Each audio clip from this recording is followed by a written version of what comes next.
Yeah. All right. We just got to keep trying. Sometimes I feel like the internet is like, yo, you're trying to teach sex? Fuck you. And then it fucks with my shit because I did some stuff on Instagram yesterday. Didn't post. I did 3 videos for this 2 days ago. Didn't post. They're just like, oh, glitches. Yeah. Surprise. You're trying to teach people? Get the fuck out of here. Anyways, sex is still going to happen, internet. I don't care. People don't care. You can't stop the truth. So, thanks to everyone who pays attention to Mindbender, Malcolm Lovejoy stuff. I'm just going to keep spreading truth until I'm done, because the truth is going to just keep reverberating. Can't stop it. So, yeah, I'm going to pick up after the sexual restriction part because that's where it got real deep. So, hey, did I read that right? I'm going to read it again. Well, I don't know. That's so weird. Like, yeah, no, I have to read that part. I'm telling you, like, I've read so many parts over and over. This stuff is eternal wisdom, though. So it doesn't matter if you've heard it once or twice or 3 times. It's cool. Because it's not like it's going to stop affecting society after you hear it once. There's still thousands and millions of people dealing with these things. So just one person or myself or you or your group of friends being enlightened sexually and finding heaven on earth through your own intimacy, that's cool. But that doesn't mean that we're done reading and teaching, sharing, because your neighbors probably aren't there yet, and the people down the street aren't there yet, and that church in your neighborhood definitely still is having problems seeing heaven in their sexuality. I'm just gambling. I mean, if they're actually really like a fucking sex cult on Sunday afternoons, evenings, and they're all fucking in a basement and they're all achieving heaven on earth in the church, hey, show me to that church. Okay. Sexual restriction. I really like there's some super jewels here, so I'm just gonna drop them again.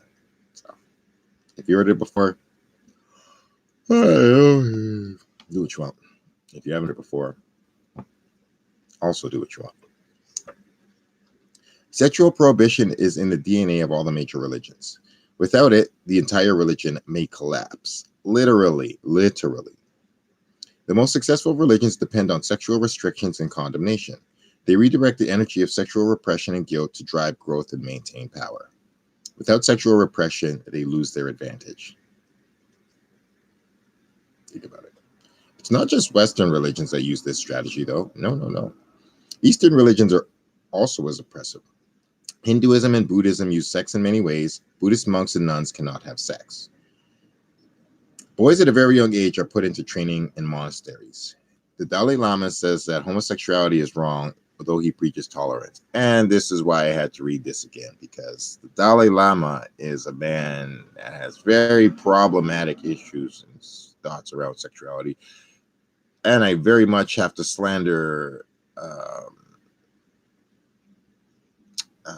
Shogun Rampa. I don't know exactly his real name, but I just didn't want to address him as the Dalai Lama because it wasn't very Dalai Lama-like for him to say something like a next woman, female Dalai Lama should be physically attractive, because if not, then people will not pay attention to the lessons taught. Get the flop out of here, brother. Like, you can't honestly look in somebody's face and perpetuate that kind of stuff, because you are not the most attractive Asian man I've ever seen, but you're still Dalai Lama and people still listen to you. And I still saw the ACC get filled up because you were coming to speak. So what, should you not be listened to? And should your enlightening lessons not be as respected because you're not like one of the hottest Asian men out there? Hey, man, I think Jackie Chan's better looking than you. Like, what? Should I listen to Jackie Chan more than the Dalai Lama? Like, man, when spiritual people bring in traditional sexual visual ignorances, it's just unimpressive. Anyways, Dalai Lama, do better. I just really wanted to say that. I got cut off in the last video and I had to reiterate that. Most forms of Buddhism practiced in Asia sanction and disapprove various forms of sexual expression, from masturbation to homosexuality to anal sex. Too bad. Japanese and Thai Buddhist practices and beliefs have followed the notion for centuries that women's aspirations towards Buddhahood are far weaker than men's. As I was saying, I'm not even going to get into it further. That's bullshit and unbalanced. These traditions also hold that women pollute the earth every month with their blood. Wrong. Western, red California Buddhists have cleaned up Buddhism with modern ideas from feminism, but Buddhism is no more friendly to women than Islam or Christianity. Hinduism has proscriptions on women, especially during menstruation. The caste system restricts who could have sex with who. That sucks. When confronted with the notion of sexual repression, Eastern religion apologists cite the many Hindu scriptures that talk positively about sex and even offer instruction. Despite its scriptures, Hinduism is sexually repressive. Oh, what a surprise! A religion professes positivity and kindness, but is hypocritical in its practices of it? Oh my goodness. Never that. Who would think such a thing could happen? Sorry. My sarcasm is overwhelming my existence. Pardon me. An examination of Hindu practices in India reveals bans against public kissing, sex during menstruation, and pornography. Shameful. In many ways, Hinduism is more Victorian than Victorian England. Some attribute this to the influence of England during Victorian times. Excuse me. But Hindu sexual restriction goes back thousands of years. A recent Newsweek report on the treatment of women placed India as 141 out of 165 countries, one of the worst countries in the world. That's why I got issues with Indian rape culture. It breaks my heart and brain, but rape culture all over the planet is extremely fucked. So it's not like North America is much better at all. Please don't think that I think that. With an 80% Hindu population, much of the repression in India is related to Hinduism, although Islam undoubtedly contributes its share. Sexual repression of women pervades Indian society in all castes. In a government response to the survey, the official quoted Hindu scripture that glorified women with no mention of the fact that religion was probably the root of the cause of repression and restriction. Further, Orthodox Jews prohibit sex during a woman's menstrual cycle and 7 days after. The practice is based upon ancient ideas of female uncleanliness. What is the message to a woman if she's told she's unclean for 1/3 of each month, when actually her system is just cleaning itself? Actually, the ignorance. All religions say that sexual prohibitions are in the interest of greater enlightenment, salvation, freedom from sin, and closer communion to God. If you take away the supernatural or spiritual, the whole scheme falls apart like a house of cards. Yes. Why would I deny myself one of the greatest pleasures in life? Without the promise of a great supernatural reward or greater punishment, such self-denial makes little sense. Plus, it is entirely possible that your sexual sacrifice will be in vain. I said this before and I'd like to reiterate it again. A baby. Your baby. Any baby. Is it okay to take a baby, throw it off a building to its death? Is it okay to take a baby, grab it by the feet, smash it on the ground? Is it okay to take a baby, stuff it in a blender, mix it up, make a smoothie? Is it okay to kill a baby? No, right? Like, we can agree on this, right? Collectively, at any point in time, anywhere on the planet, babies are sacred, right? We would like to save the babies, correct? Wu-Tang is for the children, yes? So, if we've got the idea established that babies are sacred and life is sacred, how could making babies not be sacred? I don't understand how the activity of fucking and sex and making love could not be sacred, but the product of that is sacred. So even if the product isn't always a child, the activity of making that has to be equally or somewhat marginally parallel to sacred. It's just like you take shit and you shove it into a shit maker, you're gonna get shit. Like, it's just it. I mean, I fucked up the metaphor at the end there, but like, you take sacredness and you add sacredness and you mix it up into a sacred machine. The product at the end is not going to be unsacredness. It's going to be sacredness. So, yeah. Yeah. Anyways, if the Muslim God is correct, then Christians may as well enjoy themselves since they're going to Islamic hell. If the Baptist God is correct, all the abstinence and celibacy by Catholic priests is a big waste of potential pleasure and a lot of suffering for nothing. For real, right?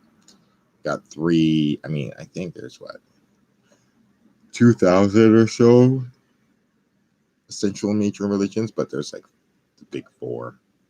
And what if all of those gods are fighting each other and like can't agree on who's right? And what if none of them are right? What if the flying spaghetti monster is the real ultimate god? And Christians and Buddhists and Muslims and Sikhs are not fucking when they should be fucking. Once you recognize that sexual restriction is critical to religious propagation, you can construct a new sexual framework for yourself. You can do it like right now. Go for it right now. Take a piece of paper, pen, write down a new dream, new ideas, new ways to see sacredness, sexuality, and love. Do it for you. To construct that new framework, to design a map that has some relationship to reality, we must understand biology, psychology, history, and anthropology. It requires us to look at sex across many times and cultures to understand the breadth and depth of human sexual practices.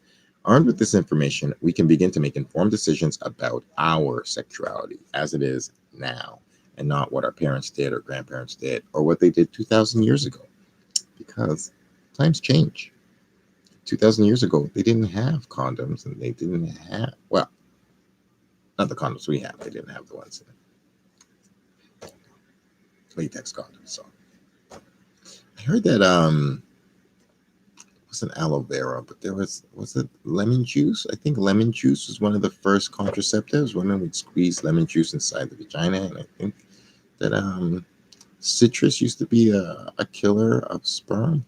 I don't know if it actually works, but I think that's one of the things they used like 2,000 years ago. But they also used some other various things that were very like, ugh. Anyways, the point is, sexuality is different 1,000 and 2,000 years ago than it is today.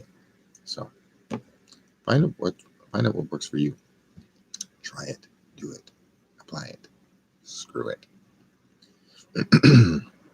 We can also learn the appropriate place of sex in creating and supporting the joy that comes from bonds formed in long-term committed relationships. Yeah. Removing religion from sex allows for an exploration that is unencumbered with dogma. Ethics becomes more important than religious notions of morality, and in the following chapters, we will look at the religious sexual myths. So yes, once again, let's do another reading. Get this book if you can. I've bought it 3 times. I will buy it more. I will give it to people. It's one of the greatest books that I've ever read in my life. Sex and God. How Religion Distorts Sexuality by Daryl Ray. One, like, literally masterpiece. Thanks, Daryl. Anyways, that's enough for today. You can always learn these lessons. You can always apply these lessons. You can always see these lessons in action. You can always, always, always seek a higher level of freedom. So do it. Your heart deserves it. Your body deserves it. Your mind wants it. And your ego should be shown it, because the ego and the fear of sexuality and love, it's not serving us very well. But anyways, that's Malcolm Lovejoy. And I'm out. That's about it. I ain't got nothing else to say. I ain't got nothing else to do. next time. I love you.